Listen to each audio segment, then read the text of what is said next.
ನಮಸ್ಕಾರ ರೀ ಎಲ್ಲರಿಗೂ. ಇದು ಗುರುವಾರದ ಮಾರ್ನಿಂಗ್ ಮಿನಿ ಬ್ಲಾಗ್.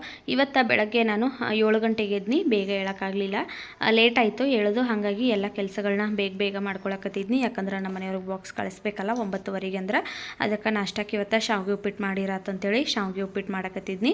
ಆಮೇಲೆ ರೈಸ್ ಮಾಡಿದ್ನಿ ಒಂದು ಕಡೆ, ಪಾಲಕ್ ಪಪ್ಪು ಮಾಡಿದೆ ನೋಡ್ರಿ. ಅದರದ್ದು ಸಪ್ರೇಟ್ ವಿಡಿಯೋ ಹಾಕಿದ್ದೀನಿ, ನೀವು ಹೋಗಿ ಒಂದು ಸರಿ ಚೆಕ್ ಮಾಡಿರಿ. ದಿನ ಪಲ್ಯ ತಿಂದು ನಮ್ಮ ಮನೆಯವರು ಬೇಸರಾಗೆ ತನ್ನತ್ತಿರು. ಅದಕ್ಕಾಗಿ ಇವತ್ತು ಚಪಾತಿ ಜೋಡಿ ಸಲಾಡ್ ಮಾಡಿರಾತಂತೇಳಿ ನಾನು ಕಾರ್ನ್ ತೊಗೊಂಡು ಬಂದಿದ್ನಿ. ಅವನ್ನ ಉಪ್ಪು ಹಾಕಿ ಒಂದು 5 ನಿಮಿಷ ಬೇಯಿಸ್ಕೋಬೇಕು. ಮತ್ತು ಸಣ್ಣಗೆ ಸೌತೆಕಾಯಿ, ಆಮೇಲೆ ಕ್ಯಾರೆಟು, ಈರುಳ್ಳಿ ಎಲ್ಲ ಚಾಪರಲ್ಲಿ ಹೆಚ್ಕೊಳಕತ್ತೀನಿ. ಸ್ವಲ್ಪ ಕೊತ್ತಂಬರಿ ಸೊಪ್ಪು ಹಾಕಿ, ಸಾಲ್ಟು, ಪೆಪ್ಪರು, ಆಮೇಲೆ ಸ್ವಲ್ಪ ಡ್ರೈ ಮ್ಯಾಂಗೋ ಪೌಡ್ರ್ ಹಾಕಿ ಮಿಕ್ಸ್ ಮಾಡಿರ ಇದು ಸಲಾಡ್ ರೆಡಿಯಾಗಿಬಿಡ್ತತಿ. ಕಾರ್ನ್ ಹಾಕಿರ ಸ್ವಲ್ಪ ಎಕ್ಸ್ಟ್ರಾ ಟೇಸ್ಟ್ ಇರ್ತತಿ. ಬೇಕಂದ್ರೆ ತೆಂಗಿನ ತುರಿಯನ್ನು ಹಾಕೋಬೋದು ನೀವು. ಸಲಾಡ್ ರೆಡಿ ಮಾಡಿ ಇವಾಗ ಚಪಾತಿ ಮಾಡಕತ್ತೀನಿ. ಇವಾಗೆಲ್ಲ ಅಡುಗೆ ಮುಗ್ದೈತೆ ನೋಡ್ರಿ. ನಮ್ಮ ಮನೆಯವ್ರ ಬಾಕ್ಸನ್ನು ರೆಡಿ ಮಾಡಿದ್ದೀನಿ. ವಿಡಿಯೋ ಇಷ್ಟ ಆದ್ರೆ ಒಂದು ಲೈಕ್ ಮಾಡಿರಿ. ಸಿಗೋಣ